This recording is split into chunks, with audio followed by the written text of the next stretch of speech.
الحمد لله نحمده ونستعينه ونستغفره ونؤمن به ونتوكل عليه ونعوذ بالله من شرور أنفسنا ومن سيئات أعمالنا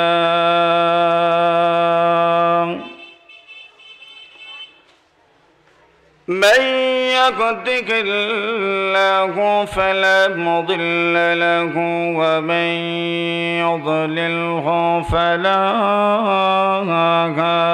هادي له وأشهد أن لا إله إلا الله وحده لا شريك له وأشهد أن سيدنا وسندنا وحبيبنا ومولانا محمدا عبده ورسوله الذي أرسله الله عز وجل إلى كافة الناس بشيرا ونذيرا وداعيا إلى الله بإذنه وسراجا منيرا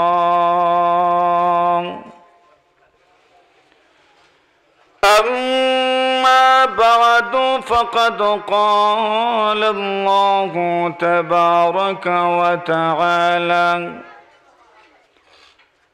في كلامه المجيد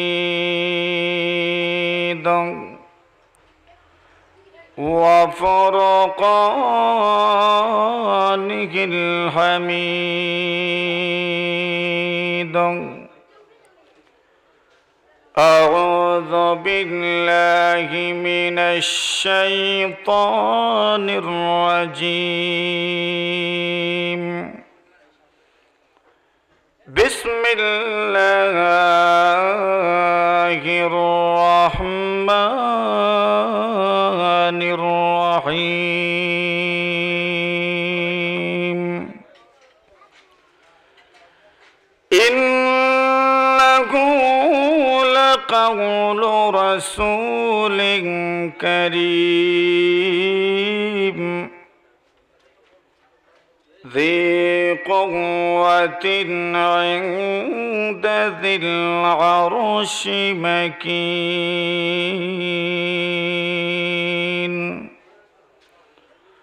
مطاع ثم أمين.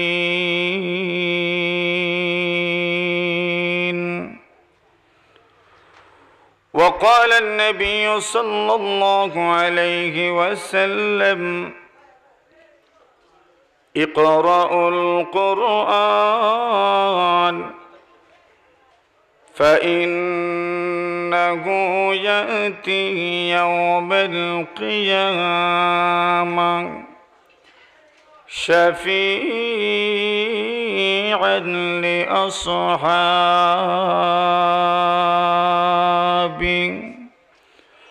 صدق الله مولانا العظيم وصدق رسوله النبي الكريم ونحن على ذلك لمن الشاهدين والشاكرين والحمد لله رب العالمين.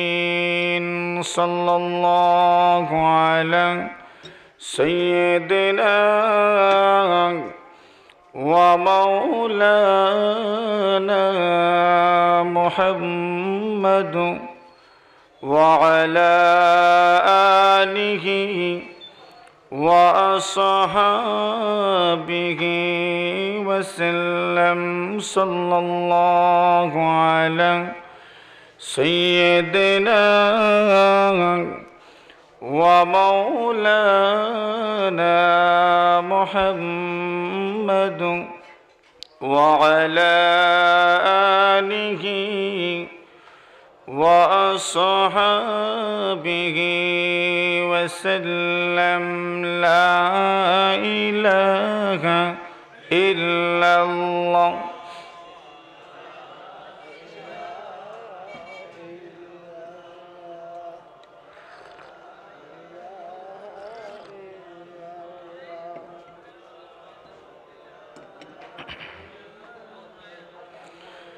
हर लहज़ा के मोमिन की नई आन नई शान,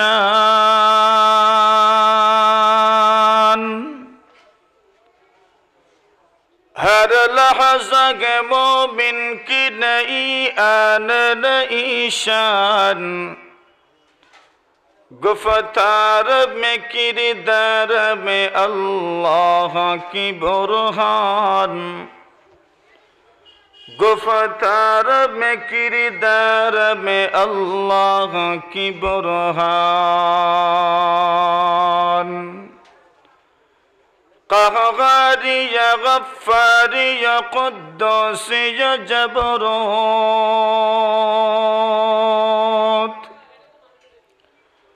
क़ह्हारी या गफ़्फ़ारी या क़ुद्दूसी या जबरूत, ये चार अनासिर तो बनता है मुसलमान,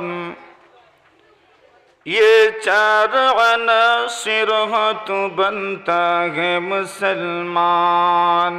ला इलाहा इल्लल्लाह, ला इलाहा इल्लल्लाह, ला इलाहा इल्लल्लाह। सूरज ने दिया अपने शुआओं का ये पैगाम, सूरज ने दिया अपने शुआओं का ये पैगाम, दुनिया की अजब चीज़ कभी सुबह कभी शाम, दुनिया की अजब चीज़ कभी सुबह कभी शाम। ला इलाहा इल्लल्लाह,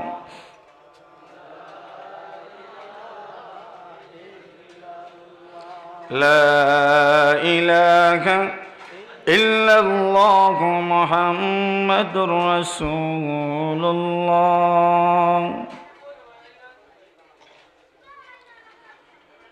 ঐতিহ্যবাহী দ্বীনি বিদ্যাপীঠ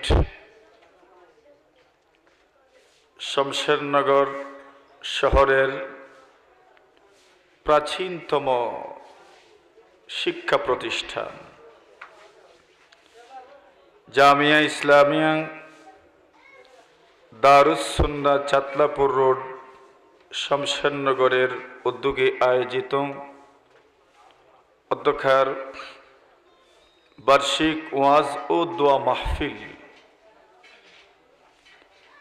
মাহফিলের চলমান অধিবেশনের সম্মানিত শ্রদ্ধেয় সভাপতি, সম্মুখপানে সমবেত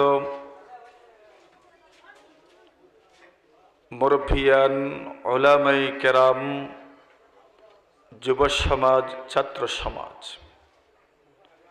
সমাজের সর্বস্তরের বিভিন্ন পর্যায়ের গণ্যমান্য ব্যক্তিবর্গ নবী প্রেমে উজ্জীবিত হয়ে কোরআন সুন্নাহর ইলম আহরণের জন্য দোয়াতে শরীক হওয়ার জন্য আল্লাহ পাক রব্বুল ইজ্জতি ওয়াল জালাল আপনাকে আমাকে হাজারো ব্যস্ততা থেকে মুক্ত করে এই দুনিয়াতে মানুষ বড় ব্যস্ত সময় পার করেন, সকলেই মোটামুটি কর্মব্যস্ত মানুষ। এত শত ব্যস্ততা সব কিছু পিছনে ফেলে কোরআনের এক বরকতময় স্নিগ্ধ মনোরম পরিবেশ আল্লাহ পাক আমাদেরকে বসার সুযোগ করে দিয়েছেন। এজন্য সকলেই কালিমাতুশ শুকুর পাঠ করছি আলহামদুলিল্লাহ।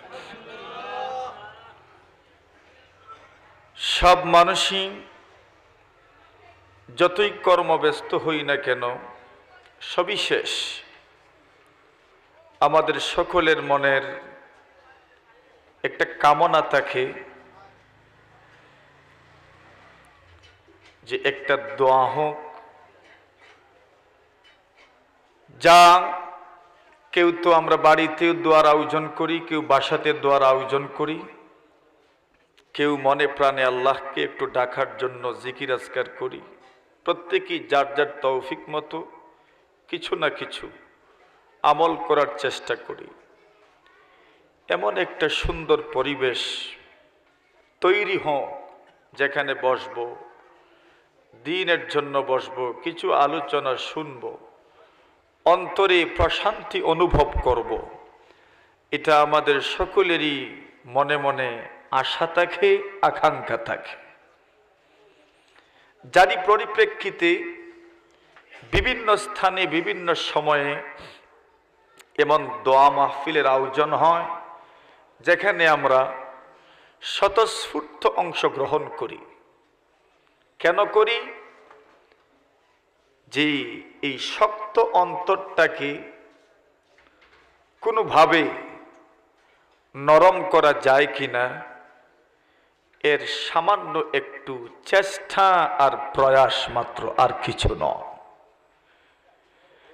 যার কারণে এই দিনী মাহফিলগুলোর খুবই জরুরত। কেন জরুরত?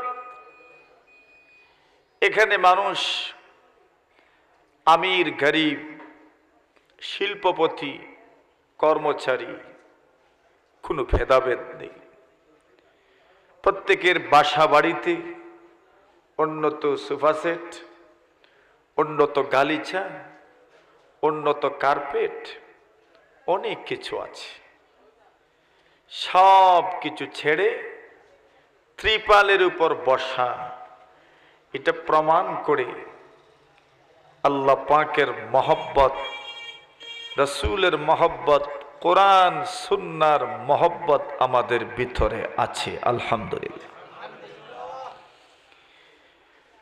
মাহফিল খুব বেশিক্ষণ চলবে না, যত সময়ই চলুক আমরা সজাগ মনে কয়েকটা কথা মনোযোগ সহকারে শোনার চেষ্টা করব ইনশাআল্লাহ।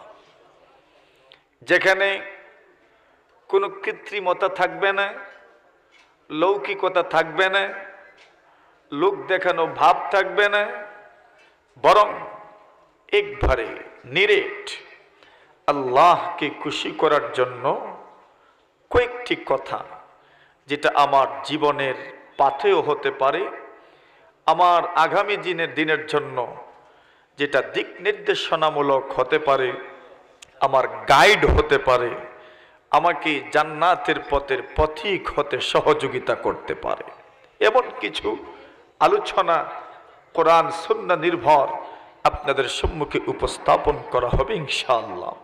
ইতিপূর্বে আপনারা খুব তাৎপর্যপূর্ণ গুরুত্বপূর্ণ দ্বীনি আলোচনা বিজ্ঞ প্রাজ্ঞ উলামায়ে কেরামের জবান থেকে শুনেছেন। এখন আমরা খুব সম্ভব মাহফিলের সমাপনী অধিবেশনে উপনীত। সবিশেষ সকলের জন্য দোয়া হবে। এরপর খুব সম্ভব তাবারুকেরও ব্যবস্থা আছে, আপনাদের জন্য সকলের তরে বিতরণ করা হবে। আমরা যদি একটু ধৈর্য সহকারে বসি, ইনশাআল্লাহ আমরা সব আমলের শেষ যেমন হয় ফল এমনই হবে, এই নিয়তে আমরা একটু ধৈর্য সহকারে বসি।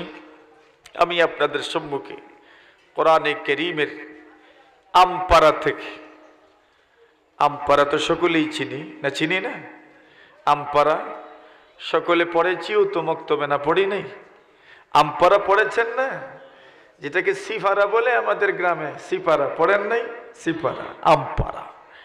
এই আমপারার এক সূরা সূরাতুত তাকবীর, যাকে বাংলাতে সূরাতুত তাকবীর লিখে, এখান থেকে কয়েকটি আয়াত তিলাওয়াত করেছি।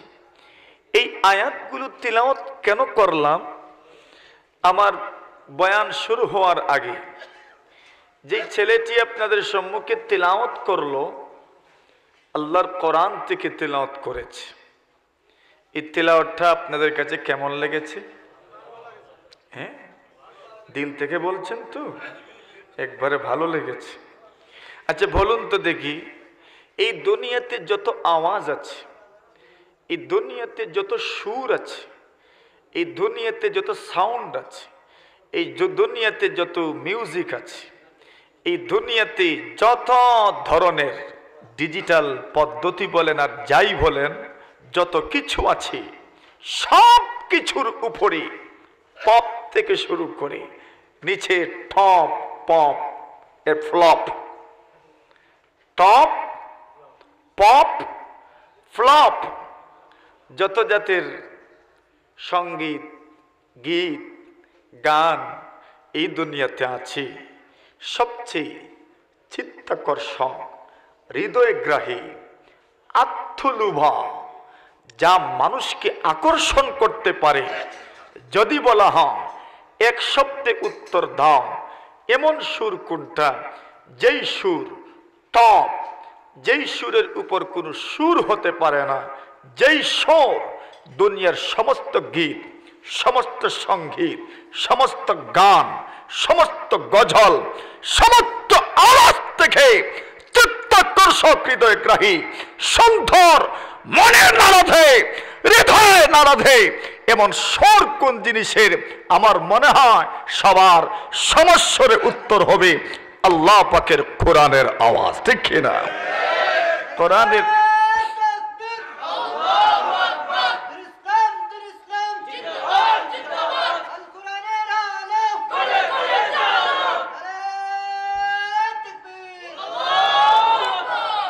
এই কোরআনের আওয়াজ এখনো মানুষ যদিও গুনাহের মধ্যে এমন ভাবে নিমজ্জিত, মানুষের অন্তর যদিও গুনাহ করতে করতে কালো হয়ে গেছে। রাসূল বলেন, ইদা আযনাবাল আবদ নুকিতাত ফি কলবিহি নুকতাতুন সাউদা। মানুষ যখন গুনাহ করে তার অন্তরে একটা কালো রেখা টেনে দেওয়া হয়, অতঃপর যদি তওবা করে এই কালো দাগটা মুছে যায়, আবার যদি তওবা না করে আরেকটা গুনাহ করে আরেকটা দাগ হয়, আবার যখন গুনাহ করে আরেকটা দাগ হয়, আবার যখন গুনাহ করে আরেকটা দাগ হয়, আবার যখন গুনাহ করে আরেকটা দাগ হয়, এভাবে কালো দাগ পড়তে পড়তে পড়তে পড়তে মানুষের অন্তরখানা একদম কালো হইয়া যায়। কালো হতে হতে সর্বশেষ পরিস্থিতি কি দাঁড়ায়? রাসূল করিম সাল্লাল্লাহু আলাইহি ওয়াসাল্লাম বলেন, ওই মানুষটার অন্তর এত অকেজ হয়, এত নিষ্ক্রিয় হয়, এই পরিমাণ মানে ব্যর্থ হয়, ভালো মন্দের মধ্যে পার্থক্য করার মতো কোনো ক্ষমতাই তার অন্তরে থাকে না। যার কারণে ভালোকেও ভালো মনে করে না, মন্দকেও মন্দ মনে করে না। আমার কথাগুলো বুঝেন তো আপনারা? যেমন দেখেন, আমরা এই সমাজে এমন কিছু মানুষের সাথে সাক্ষাৎ হয়, আপনাদেরও হয় আমাদেরও হয়, যারা ভালো ভালো কাজ শুধু এই নিয়তে করেন সামাজিকতা মেনটেনের জন্য। এখানে সওয়াব, এটা আল্লাহর নির্দেশিত কথা, কোরআন সমর্থিত কথা, এজন্য করে না। শুধু সিস্টেম রক্ষা করে। ওই লোক দিনের একটা ভাগে দেখবেন ওয়াজ মাহফিলে, তো দিনের শেষ ভাগে দেখবেন গানের মাহফিলে। আছে না নাই? এর মানে কি? যেই লোকটা একটা সময় ওয়াজেও বসলো, ওই লোকটি আবার গানের মাহফিলেও উপস্থিত হলো। এর মানে ওই লোকটা ভালো মন্দের মধ্যে পার্থক্য করার ক্ষমতা রাখে না। ওয়াজ মাহফিলেও বসা সামাজিকতা রক্ষার জন্য, গানের আসরেও বসা শুধু শুধু নিছক সামাজিকতা রক্ষার জন্য, ঠিক না? এই হলো পরিস্থিতি। আল্লাহ রাসূল বলেন, মানুষের অন্তর যখন কালো হয়ে যায় তখন অবস্থা দাঁড়ায় লা ইয়ারিফু মা'রুফান ওয়া লা ইউনকিরু মুনকারান। ওই লোকটা ভালোকে ভালো মনে করে না, মন্দকেও মন্দ মনে করে না, সবটাই সমান। এমন লোকও দেখবেন যারা ওয়াজেরও সভাপতি, গানেরও সভাপতি, সব খুশি, কেউ বেজান নাই। আর ওয়াজেরও সভাপতি, গানেরও সভাপতি। এর মানে ওই লোকটার কাছে ভালো মন্দের মধ্যে পার্থক্য করার ক্ষমতা নাই, লোপ পেয়ে গেছে। লা ইয়ারিফু মা'রুফান ওয়া লা ইউনকিরু মুনকারান। মন্দকে মন্দ মনে করার সমস্ত শক্তি লোপ পেয়েছে, ভালোকে ভালো বিচার করার সমস্ত শক্তি লোপ পেয়ে গেছে। সব সমান। কেন হয়? মানুষ ওই লোকগুলোকেই দেখে আর বলে কত আকলমন্দ, কত আকলমন্দ। ফায়াকুলু মা আজলাদাহু ওয়া মা আযরাফাহু। নবী আলাইহিস সালাতু ওয়াস সালাম বলেন, এই লোকগুলোকে মানুষ দেখে আর থেকে মন্তব্য করে মা আজলাদাহু ওয়া মা আযরাফাহু। এই লোকটা কত বড় সামাজিক মানুষ, কত বড় আকলমন্দ মানুষ, কত বড় জ্ঞানী লোক, মানুষ দেখে দেখে মন্তব্য করে। রাসূল বলেন, ওয়ালাইসা ফি কলবিহি শাইউন। অথচ তার ভিতরে কিছুই নাই, তার ভিতরে কিছুই নাই। নবী আলাইহিস সালাতু ওয়াস সালাম উদাহরণ দিয়ে বুঝাইয়া দিলেন, যদি দুনিয়ার কোন মানুষের হাতের মধ্যে, শরীরের মধ্যে যদি আঙ্গারা লেগে যায়, আঙ্গারা লাগার পরে কি উঠে? তুষা সবাই চিনে না তো তুষা। কেউ বলবো খুলস, আর কেউ বলবে তুষা। তুষাই বলেন আর খুলস বলেন, উঠে কি উঠে না? আচ্ছা, যেখানে তুষা উঠে বা খুলস উঠে, এই জায়গাটা কি একটু উঁচা না? এটা কি স্বাস্থ্য? কথা বলেন, এটা কি স্বাস্থ্য? তো এটা কি? মানুষের স্বাস্থ্য হলেও মানুষের শরীর মোটা হয়, এর ভিতরে রক্ত আছে, ভালো রক্ত। আর যদি তুষা উঠে, খুলস উঠে, এর ভিতরেও কিছু একটা আছে, তবেই তো বড় হয়েছে, ঠিক না? ঠিক। এখানে কি আছে? কি পানি? পাক পানি। আরে পাক পানি, পিওর পানি, ভালো পানি। জনাবে নবী করিম সাল্লাল্লাহু আলাইহি ওয়াসাল্লাম বলেন, ওই লোকগুলোকে দেখে মানুষ বলে মা আজলাদাহু ওয়া মা আযরাফুহু। কতই না জ্ঞানী, কতই না আকলমন্দ, কতই না সামাজিক, কতই না ভালো, অথচ তার ভিতরে কিছুই নাই।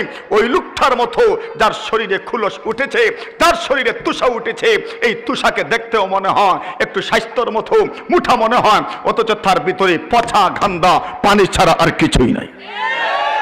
ঠিক তেমনি ভাবে ওই লোকের অন্তরেও পচা গান্দা কিছু বুদ্ধি, আমদানিকৃত ফসা মাল ছাড়া আর কিছুই নাই। যা আছে সব গান্দা, যা আছে সব অপবিত্র। কিন্তু এদেরকে দেখেই কিন্তু আমরা বলি মা আজলাদাহু ওয়া মা আযরাফাহু। সেট যাচ্ছেন, সেট যাচ্ছেন, সেট যাচ্ছেন, সৈয়দ সাহেব যাচ্ছেন, আর অমুক যাচ্ছেন, আর থমুক যাচ্ছেন। কথা বলেন, ঠিক না বেঠিক? সামাজিক মানুষ যাচ্ছেন, অথচ এর ভিতরে কিছুই নাই, পচাগান্দা পানি আছে আর কিছুই নাই। অন্তর কলুষিত, অন্তর কলুষিত, কলুষিত, কলুষিত, কলুষিত। প্যারে হাজিরিন, আমার কথাগুলো, এই কথাগুলো বলার উদ্দেশ্য হচ্ছে আল্লাহ পরবর্তীকারে আলম এই মানুষের অন্তরে সব কিছু করেছেন। মানুষের অন্তরের সংশোধনের জন্য মহান রব্বুল আলামিন এই বিশাল এক ধর্মীয় গ্রন্থ আল্লাহর কোরআন নাজিল করেছেন। ঠিক না বেঠিক? এই কোরআনে কারীমের কাজ কি? এই কোরআনে কারীমের প্রথম নম্বর কাজ হচ্ছে মানুষের অন্তরকে শুদ্ধ করা, মানুষের অন্তরকে পরিশুদ্ধ করা। খোদার কসম, অন্তর যতক্ষণ পর্যন্ত পরিশুদ্ধ হবে না, অন্তরে যতক্ষণ পর্যন্ত শুদ্ধি আসবে না, যতক্ষণ পর্যন্ত অন্তরে শুদ্ধি অভিযান পরিচালনা করা হবে না, ততক্ষণ পর্যন্ত উপর থেকে যতই শুদ্ধি অভিযান পরিচালনা করো না কেন, যতই উপর থেকে শুদ্ধি অভিযান পরিচালনা করো না কেন, যতই শুদ্ধি অভিযান পরিচালনা করো না কেন, এই সমাজটাকে কখনোই পরিশুদ্ধ করা যাবে না। এই সমাজটাকে আদর্শ সমাজ হিসাবে বিনির্মাণ করো, স্বপ্ন ছাড়া আর কিছুই থাকবে না ততক্ষণ পর্যন্ত মানুষের অন্তর্রাজ্যে শুদ্ধি অভিযান পরিচালনা করা হবে না। ঠিক কিনা?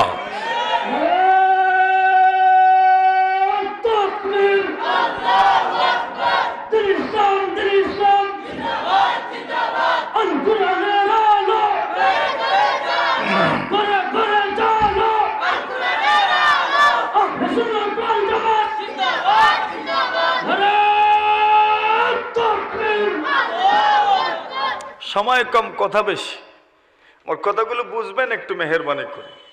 এখন বলেন, এই অন্তরগুলো পরিশুদ্ধ করার জন্য আল্লাহ নাজিল করেছেন কোন গ্রন্থ? জোরে বলেন। যেই কোরআন থেকে ছোট্ট বাচ্চা আমার বয়ানের শুরুতে তিলাওয়াত করলো, এই কোরআনের হৃদয় ছোঁয়া মধুমাখা সুর যখন মানুষের কর্ণ কুহরে জঙ্কার তুলে, তখন মানুষের নেত্র যুগল, মানুষের আঁখি, মানুষের চোখ পানিতে ঠলমল করতে থাকে। কেন? এই কোরআনের প্রভাব উপরে নয়, এই কোরআনের তিলাওয়াতের প্রভাব মানুষের অঙ্গরাজ্যে, মানুষের অন্তররাজ্যে প্রভাব বিস্তার করে। এজন্যই মানুষ যত কিছুই হোক, যে যত বড়ই শিক্ষিত হই না কেন, বাবা মায়ের দোয়াতে কেউ গীতা পাঠ করে না, বাবা মায়ের দোয়াতে কেউ আপনার IABA মাস্টার্সের কোনো সাবজেক্টের তিলাওয়াত করে না। বাবা মায়ের দোয়া বলেন আর ভাই বোনের দোয়া বলেন, কেউ ABCD দিয়ে কিছুই তিলাওয়াত করে না। সকলেই প্রত্যেকের মা বাবার দোয়াতে, প্রত্যেকের ভাই বোনের দোয়াতে, প্রত্যেকের আকিকায়, প্রত্যেকের মৃত্যুর সময়, প্রত্যেকের মৃত্যুবার্ষিকী আর যাই বলেন, সর্বক্ষেত্রেই মানুষ তিলাওয়াত করে কোন কিতাবের? জোরে বলেন। কোরআনের তিলাওয়াত করে। কেন? মানুষ জানে এই কোরআনের তিলাওয়াত ছাড়া এই দুনিয়াতে আর কিছুই বাস্তবতার সাথে মিল নেই। একমাত্র যদি বাস্তবতার সাথে মিল থাকে তাহলে সেই গ্রন্থের নাম হচ্ছে মহাগ্রন্থ আল কোরআন। বুঝে থাকলে বলুন, মুহাম্মদুর রাসূল সাল্লাল্লাহু আলাইহি ওয়াসাল্লামের কাছে আল্লাহ যেই কিতাব নাজিল করেছেন ওই কিতাবের নাম আল কোরআন। ওই কিতাবখানা আল্লাহ পাক মুহাম্মদুর রাসূলুল্লাহর উপর নাজিল করলেন। মুহাম্মদুর রাসূলুল্লাহ সাল্লাল্লাহু আলাইহি ওয়াসাল্লাম এই দুনিয়াতে যখন আল্লাহর রাসূল প্রেরিত হলেন, 570 খ্রিস্টাব্দে যখন মুহাম্মদুর রাসূলুল্লাহ জন্মগ্রহণ করলেন, নবী আলাইহিস সালাতু ওয়াস সালামকে আল্লাহ পরওয়ারদিগারে আলম 40 বছর বয়সে নবুয়ত প্রদান করলেন। 40 বছর বয়সে রাসূল হইলেন। এই 40 বছর পর্যন্ত রাসূল করিম সাল্লাল্লাহু আলাইহি ওয়াসাল্লাম নবী ছিলেন না। 40 বছর বয়সে হেরা পর্বতে দাওয়াত করে নিয়ে মুহাম্মদুর রাসূল সাল্লাল্লাহু আলাইহি ওয়াসাল্লামকে আল্লাহ পরওয়ারদিগারে আলম জিবরিল আল্লাহ পরওয়ারদিগারে আলম জিবরিল আমিন আলাইহিস সালাতু ওয়াস সালামের মাধ্যমে সর্বপ্রথম কোরআনে কারীমের সূরা ইকরা আল্লাহ পরওয়ারদিগারে আলম এই 5খানা আয়াত নাজিল করলেন মুহাম্মদুর রাসূল সাল্লাল্লাহু আলাইহি ওয়াসাল্লামের উপর। আপনাদের সকলেরই মোটামুটি জানা থাকার কথা, মুহাম্মদুর রাসূলুল্লাহ সাল্লাল্লাহু আলাইহি ওয়াসাল্লাম কেমন মানুষ ছিলেন, মুহাম্মদুর রাসূলুল্লাহ কেমন মানব ছিলেন, মুহাম্মদুর রাসূলুল্লাহ কেমন রাসূল ছিলেন, মুহাম্মদুর রাসূলুল্লাহ কেমন নবী ছিলেন। একটা কথায় যদি উত্তর দিতে হয় তাহলে সহজ উত্তর হলো সর্বকালের সর্বশ্রেষ্ঠ মহামানব, সর্বকালের সর্বশ্রেষ্ঠ মহামানব, সর্বকালের সর্বশ্রেষ্ঠ মহামানব, সর্বকালের সর্বোৎকৃষ্ট গুণের অধিকারী, সর্বকালের একমাত্র অলরাউন্ডার, সর্বকালের সর্বশ্রেষ্ঠ মহামানব, যাকে নবীদেরও নবী বলা হয়, যাকে নবীদেরও নবী বলা হয়, মুহাম্মদুর রাসূলুল্লাহ সর্বকালের সর্বশ্রেষ্ঠ মহামানব। ঠিক না বে ঠিক? মুহাম্মদুর রাসূলুল্লাহ সাল্লাল্লাহু আলাইহি ওয়াসাল্লাম সর্বকালের সর্বশ্রেষ্ঠ মহামানব। কেন? যে মুহাম্মদুর রাসূল যেই যুগে প্রেরিত হয়েছেন এই যুগে রোগও ছিল বেশি, এই যুগে অবস্থাও ছিল বড় বেগতিক। এই যুগটা ছিল জাহিলিয়াতের জামানা। কিসের জামানা বলেন না? জাহিলিয়াতের জামানার অর্থ বুঝেননি আপনারা? জাহিলিয়াতের জামানার অর্থ কি? জাহিলিয়াতের জামানা বললে একটা ফিলিং আসে আমাদের মধ্যে, মানে এই ফিলিংকেই বুঝি জামানাটা বড় অন্যরকম। কিন্তু জাহিলিয়াতের জামানার তো একটা অর্থ আছে। জাহিলিয়াতের জামানার অর্থ কি? জাহিলিয়াতের জামানার অর্থ হলো এই জামানাতে নীতি ছিল না, এই জামানাতে নৈতিকতা ছিল না, এই জামানাতে কোনো ধরনের নীতি নৈতিকতা ছিল না। এই জামানার মধ্যে সব ধরনের গুনাহ ওই লোকগুলোর পক্ষে যেগুলো করা সম্ভব ছিল একটাও যে এরা করছে না এমন নাই। যতগুলো গুনাহ করা সম্ভব ছিল সবগুলো এরা করেছে। এই জন্য এই যুগটাকে জাহিলিয়াতের জামানা বলা হয়। নীতি নাই, নৈতিকতা নাই, আইনের শাসন নাই, প্রত্যেক ক্ষমতাবানদের কথাই ছিল আইন। হ্যাঁ, ক্ষমতাবানদের কথা ছিল কি? এখানে কোনো আইন নাই, কোনো পার্লামেন্ট নাই, কোনো আইন নাই, কোনো আপনার অভিধান নাই, কোনো বিধান গ্রন্থ নাই, কিছুই নাই। এখানে ক্ষমতাবানদের কথাই ছিল আইন। ক্ষমতাবান যেই কথা বলবে এটাই আইনে রূপান্তরিত হতো। যেই যুগে কথাই ছিল আইন, যেই যুগে ক্ষমতাবানদের কথাই ছিল আইন, যেই যুগে নীতি ছিল না, নৈতিকতা ছিল না। এর পিছনে কারণ কি? এর পিছনে কারণ হলো এই যুগের মানুষগুলোর কাছে জ্ঞান ছিল না। কি ছিল না? জ্ঞান ছিল না। আর জ্ঞান না থাকাকে জাহিলিয়াত বলে। কি বলে? জাহিলিয়াত বলে। এজন্য আজকালও যাদেরকে আমরা কিছু জানে না তাদেরকে আমরা কি বলি? জাহিলর গরো জাহিল হয়নি না? না মাথুন না দেখি আমরা বলি কি বলি না? জাহেল, জাহিল বলি, জাহিল বলি। কেন? অজ্ঞ। এর থেকে আমরা বুঝতে পারলাম এই জমানাতে জিনাও ছিল, এই জমানাতে চুরিও ছিল, এই জমানাতে সব ছিল। কিন্তু এরপরেও এই জমানাকে বলা হইতো জাহিলিয়াতের জমানা। জিনার জমানা বলা হয় নাই, চুরির জমানা বলা হয় নাই, ডাকাতির জমানা বলা হয় নাই। জাহিলিয়াতের জমানা কেন বলা হইল? মূর্খতার জমানা কেন বলা হইল? অজ্ঞতার জমানা কেন বলা হইল? এর দ্বারা ইঙ্গিত করা হইল এই জমানাতে যত চুরি, যত ডাকাতি, যত জিনা, যত ধরনের গুনাহ, সব গুনাহের উৎস হচ্ছে অজ্ঞতা আর মূর্খতা। সব গুনাহের উৎস কি? অজ্ঞতা আর মূর্খতা। এখন প্রশ্ন আরেকটা, এই জমানার মানুষগুলো কি সত্যি অজ্ঞ ছিল? এই জমানার মানুষগুলো তো সত্যিই অজ্ঞ ছিল। দুনিয়াবি নলেজে যদি চিন্তা করি তাহলে এই জমানার মানুষগুলোকে আপনি 100-এর 100 মার্ক দিতে হবে। কেন? তাদের কাছে সাহিত্য ছিল, তাদের কাছে অলংকার শাস্ত্র ছিল, তাদের কবিতাগুলো পড়ে পড়ে আজও আমরা কবি হই, তাদের কবিতাগুলো পড়ে পড়ে আজও আমরা সাহিত্য শিখি, তাদের কবিতাগুলো পড়ে পড়ে আজও আমরা অলংকার শিখি, তাদের কবিতাগুলো পড়ে পড়ে আজও আমরা বাক্যগুলোর যৌগিক এবং যৌগিক নিয়মগুলো তাদের কবিতা থেকেই আমরা আয়ত্ত করি। তাহলে ওই মানুষগুলোকে আপনি অজ্ঞ বলবেন কিভাবে? যাদের কাছে সাহিত্য ভান্ডার ছিল, যাদের কাছে অলংকার ভান্ডার ছিল। শুধু এখানেই শেষ নয়, এই মানুষগুলো কমার্সেও বড় অভিজ্ঞ ছিল, ব্যবসা বাণিজ্য তাদের কম ছিল না। আরব ভূখণ্ড থেকে এরা একদিকে জর্দান, একদিকে মরক্কো, একদিকে ফিলিস্তিন, তারা তথা সারা দুনিয়ার সাথে এরা ব্যবসায়িক সম্পর্ক রেখেছে। সুতরাং কমার্সের লাইনেও একবারে 100-এর 100 মার্ক তাদেরকে দিতে হবে। এই মানুষগুলোর কাছে পার্লামেন্টারিয়ান ব্যবস্থাও ছিল, তাদের পার্লামেন্টের নাম ছিল দারুন নদওয়া। তাদের কোনো আইন ফাঁস হইত, দারুন নদওয়া ফাঁস হইত। মুহাম্মদুর রাসূল সাল্লাল্লাহু আলাইহি ওয়াসাল্লামকে হত্যার যেই সিদ্ধান্ত গৃহীত হয়েছিল সেই সিদ্ধান্তের রেজুলেশন ফাঁস করা হয়েছিল দারুন নদওয়ার মধ্যে। তো পার্লামেন্টও তো ছিল, ইউনিটিও ছিল, তবেও তারা অজ্ঞ কেন? কথাগুলো বুঝতে পেরেছেন? এই মানুষগুলোর কাছে তো ইউনিটি ছিল, তাদের পার্লামেন্টও ছিল, তাদের আইন পাস হওয়ার জায়গাও ছিল, অনেক কিছুই ছিল। কমার্সও জানতো, ব্যবসা বাণিজ্যও জানতো, সাইকোলজিও জানতো, বায়োলজিও জানতো, এদের কাছে সায়েন্সও ছিল, সব ছিল, সব ছিল। এরপরেও এরা অজ্ঞ কেন?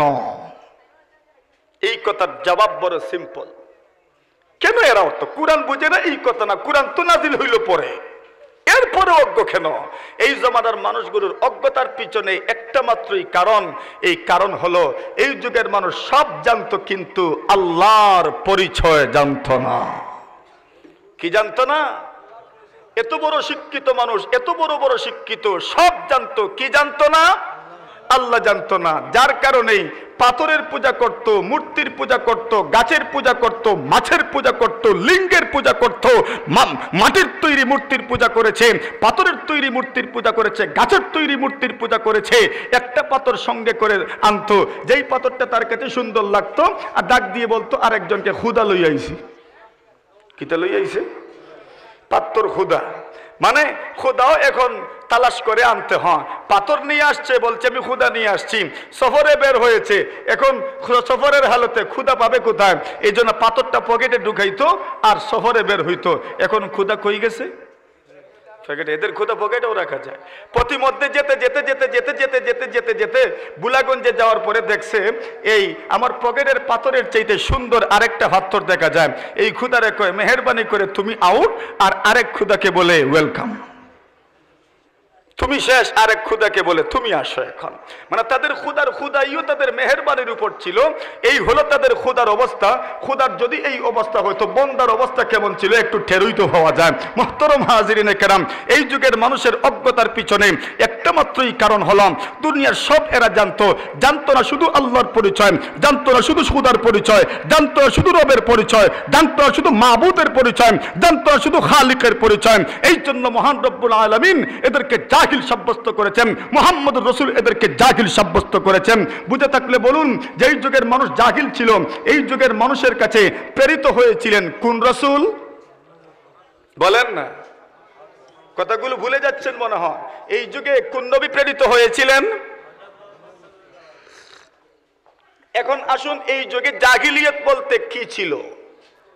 এই যুগে জাহিলিয়ত বলতে প্রথম নম্বরেই ছিল, এই যুগে নীতি ছিল না, নৈতিকতা ছিল না। সাথে সাথে এই যুগের মধ্যে মানুষের কোনো মূল্যায়ন ছিল না।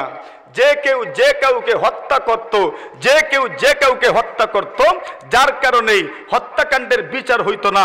বিচার বহির্ভূত হত্যাকাণ্ডের কোনো বিচার পাওয়া যাইত না।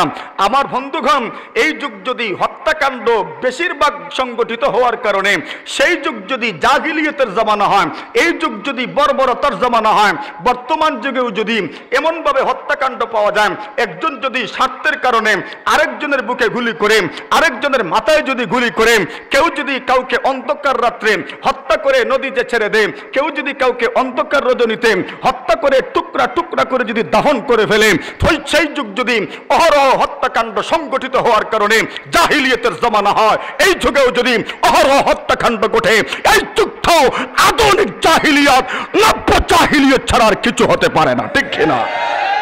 যেই কারণে সেই যুগ জাহিলিয়ত, এই কারণে এই যুগও সন্দেহ আছে নাই? আরে এত সহজে বলে দিলেন নাই? হারে হারে টের পায় তো মানুষ, এই জন্য বলছে মানুষ। এই যুগটাও নব্য জাহিলিয়াত। এই যুগ জাহিলিয়াত কেন ছিল? এই যুগে মানুষ মানুষকে হত্যা করত, সন্তানকে হত্যা করত, সন্তানকে হত্যা করত। এমন ঘটনা খুব দূরে না, আমার সিলেট বিভাগের দিরাইয়েও ঘটে। ঘটে কি ঘটে না? যদিও মিডিয়া বলেছে বাবা এবং চাচা মিলে 5 বৎসরের সন্তানকে লিঙ্গ কর্তন করে, কান কর্তন করে তার পেটের দিকে 2টা চাকু ঢুকাইয়া হত্যা করেছে। মিডিয়া বলেছে বাবা এবং চাচা, কিন্তু খোদার কসম করে বলছি, আমি একজন বাবা হিসাবে এই কথাটা বিশ্বাস করা আমার জন্য বড় কঠিন। একজন বাবা এবং চাচা এমন করতে পারে, এই কথাটা আমি একজন বাবা হিসাবে আমার জন্য বিশ্বাস করা বড় কঠিন। কিন্তু মিডিয়া যেহেতু গিলাচ্ছে, আমাদেরকে গিলতেই তো হবে, গলতকরণ করতেই হবে, ঢুকুক আর না ঢুকুক, ফানির দিয়েও না হইলে ঢুকানি লাগবে। আরে কথা বলেন ঠিক না বেঠিক? কিন্তু এই কথাগুলো বিশ্বাস করা বড় কঠিন। কেন কঠিন? একজন বাবা হিসাবে আমি এটা বিশ্বাস করতে পারি না। বাবা হিসাবে এই কথাটা বিশ্বাস করা আমার জন্য বড় কঠিন। কিন্তু এই নিউজ তো এসেছে, এই আমার সিলেট বিভাগের দিরাইয়ে যদি এমন ঘটনা ঘটে, তাহলে এই যুগ জাহিলিয়ত নয় তো আর কি বলবেন? এই যুগ এমন একটা যুগ, যেই যুগে এখনো মেয়ে সন্তানকে সহ্য করা হয় না। রাজস্থানের ঘটনা, ভারতের, যেখানে সন্তান, প্রথম সন্তান মেয়ে, দ্বিতীয় সন্তানও মেয়ে, দ্বিতীয় সন্তানকে 17 টুকরা করেছে। এই যুগ জাহিলিয়তের যুগ কেন? ওই যুগ জাহিলিয়তের যুগ যেই কারণে, এই যুগ জাহিলিয়তের যুগ এই কারণে। এই যুগে এরা বিবাহ শাদী করতো না, বিবাহ ছাড়াই সন্তান জন্ম দিত। আজকাল বর্তমানে যারা ফার্স্ট ওয়ার্ল্ডের দাবিদার, যারা সভ্যতার দাবিদার, ফার্স্ট ওয়ার্ল্ডের দাবিদার, এরা কিন্তু বিয়ের আগেই সন্তান জন্ম দেয়। আরে কথা বলেন ঠিক না বেঠিক? যাদেরকে আমরা সভ্যতার ধ্বজাধারী মনে করি, যাদেরকে সভ্যতার আইডল মানি, যাদেরকে সভ্যতার আইকন মানি, যাদেরকে সভ্যতার আদর্শ হিসাবে মানি, এদেরই কিন্তু বিবাহের আগেই 2-4টা সন্তান জন্মগ্রহণ করে। তাহলে যদি ওই জমানাতে বিবাহের আগে সন্তান জন্ম দেওয়ার কারণে সেই যুগ যদি জাহিলিয়াতের জামানা হয়, এই যুগে মুসলিম কান্ট্রি ছাড়া যে সমস্ত রাষ্ট্রের মধ্যে সন্তান জন্ম দেওয়া হয় বিবাহের আগে, সেই যুগ যদি জিনার বাজার গরম হওয়ার কারণে জাহিলিয়াতের জমানা হইতে পারে, এই যুগটা জিনার বাজার গরম হওয়ার কারণে জাহিলিয়াতের জমানা ছাড়া কিছু হতে পারে না। তাহলে জাহিলিয়াতের কত দূর, জাহিলিয়াতের কত দূর, পার্থক্য এতটুকু।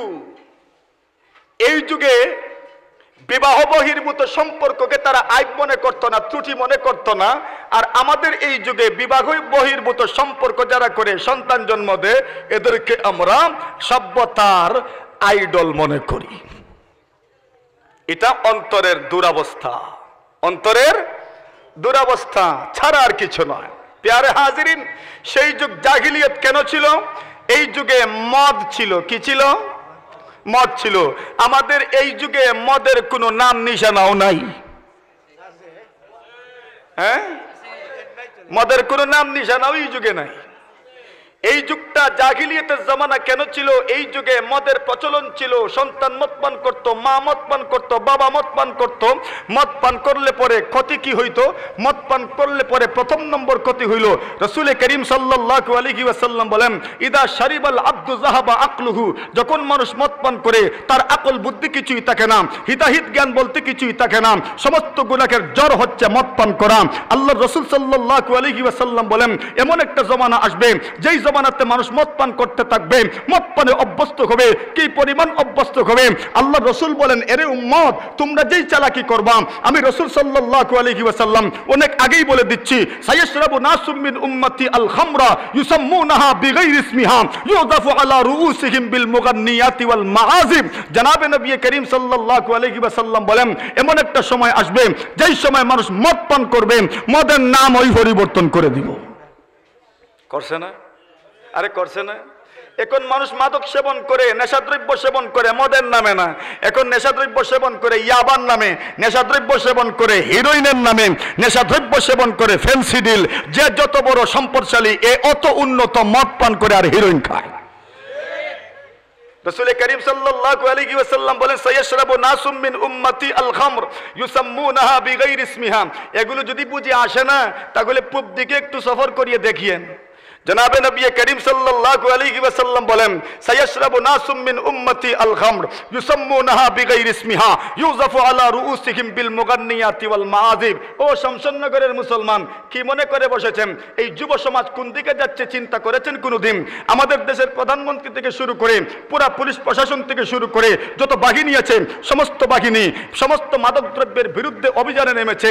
কিন্তু এর পরেও মাদক পাচার হয়তো সীমান্তের ওই পার থেকে। কত বলে? মাদক তো পাচার হয় কোন জায়গা থেকে? এখান থেকে পাঁচ দেয় আর শমশাননগর ইয়া করে দেয়, বার কর। এখান থেকে ছাড় দেওয়া হয় আর শমশাননগর আসার পরে বলে বাহির কর। এটা হইল নিয়ম। এটার নাম নিয়ম? নিয়ম নিয়ম নিয়ম অনিয়ম। অনিয়মেই যদি, অনিয়মের বেড়াজাদের যদি সবকিছু আবদ্ধ হয়, তাহলে এই নিরপরাধ মানুষ যাদেরকে সুযোগ করে দেওয়া হলো, এদেরকে এই লকআপ আর কাঠগড়ায় দাঁড় করাইয়া খিলাম। মুহতারাম হাজিরিন, এই উদ্যোগটা বড় প্রশংসনীয় উদ্যোগ। মাদকের বিরুদ্ধে অভিযান। কেন? মাদকের বিরুদ্ধে যদি অভিযান হয়, তাহলে এই সমাজ আপনার 50% সুন্দর হয়ে যাবে। কেন হবে? এর পিছনে কারণ হইল, বর্তমান যুগের যুব সমাজ, শমশাননগরের হিসাব আমার জানা নাই, তবে অনেক এলাকার হিসাব আমার কাছে আছে, যেই এলাকায় প্রায় 30%, 30%, 40% যুবক ইয়াবা হিরোইনে অভ্যস্ত। শুধু অভ্যস্তই নয়, অলরেডি আড্ডা হয়। জানি না এখানকার পরিস্থিতি কেমন। আলহামদুলিল্লাহ ভালো নেই, ভালো নেই। মনে হয় এর উপর কোনো সিদ্ধান্তই নেই। এই মনে হয় শব্দেই বোঝা যায় দুর্বলতা কোন জায়গায়।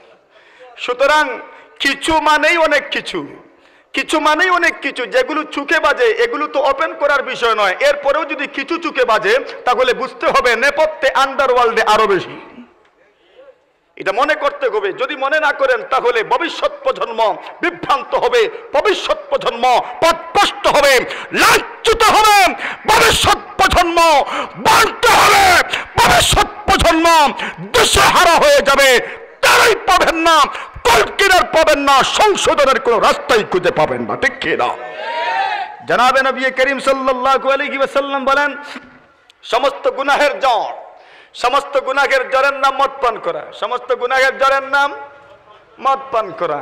ব্যাখ্যা অনেক লম্বা, ওই দিকে আমি যাব না।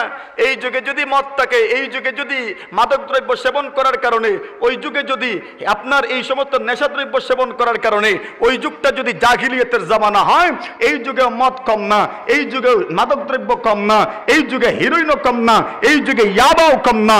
সুতরাং এই যুগটাকে মোটামুটি ধরনের জাহিলিয়াতের জামানা বলতে কোনো অসুবিধা নাই। আরেকটা কারণ ছিল, ওই যুগে, ওই যুগটা জাহিলিয়াতের যুগ কেন ছিল? ওই যুগে জুয়া ছিল। কি ছিল? জুয়া ছিল। আমাদের দেশে জুয়ার কোনো নাম গন্ধই নাই।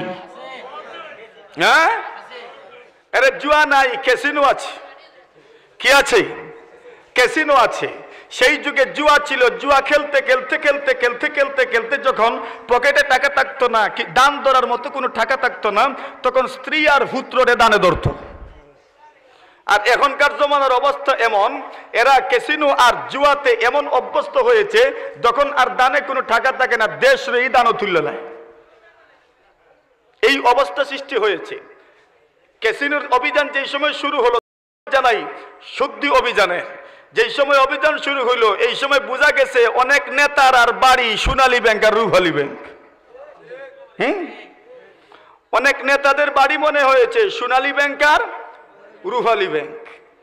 এক এক ব্যাংকে এত টাকা থাকে না, এক একজনের বাড়ি থেকে আর অফিস থেকে যেই পরিমাণ টাকা বের হয়ে এসেছে। আর এখন তো যারা আপনার জাল বা এরা বড় ভাগ্যবান। এই জাল বাইলে গেলে এখন আর মাছ উঠে না, ডাইরেক্ট ঠেকা উঠে। এই হইল পরিস্থিতি।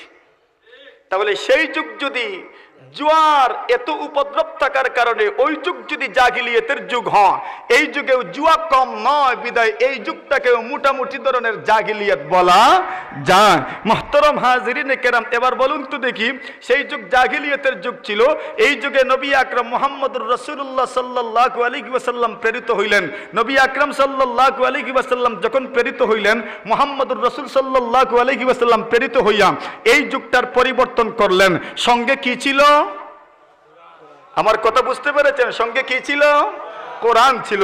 এই একটা মাত্র বিধান গ্রন্থ, একটা মাত্র আইন গ্রন্থ, একটা মাত্র সংবিধান আল কোরআনের মাধ্যমে মুহাম্মদুর রাসূল সাল্লাল্লাহু আলাইহি ওয়াসাল্লাম জাহিলিয়াতকে পরিবর্তন করলেন, অন্ধকারকে দূরে সরাইলেন, অমানুষার ঘুর কাটাইলেন। মুহাম্মদুর রাসূলুল্লাহ সাল্লাল্লাহু আলাইহি ওয়াসাল্লাম যত ধরনের অন্ধকার ছিল, যত ধরনের অমানুষা ছিল, যত ধরনের দুর্নীতি ছিল, যত ধরনের শোষণ ছিল, যত ধরনের অপসংস্কৃতি ছিল, সব অপসংস্কৃতির বিরুদ্ধে মুহাম্মদুর রাসূলুল্লাহ সাল্লাল্লাহু আলাইহি ওয়াসাল্লাম ফাইট করেছেন।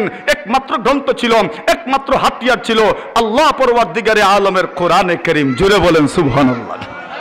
তাহলে বুঝতে পারলাম এই কোরআনের মাধ্যমেই অন্ধকার দূরীভূত হবে, এই কোরআনের মাধ্যমেই অমানুষা দূরীভূত হবে, এই কোরআনের মাধ্যমে যত ধরনের অরাজকতা, যত ধরনের অনৈতিকতা, যত ধরনের নীতিহীনতা আছে সবকিছু দূর হবে।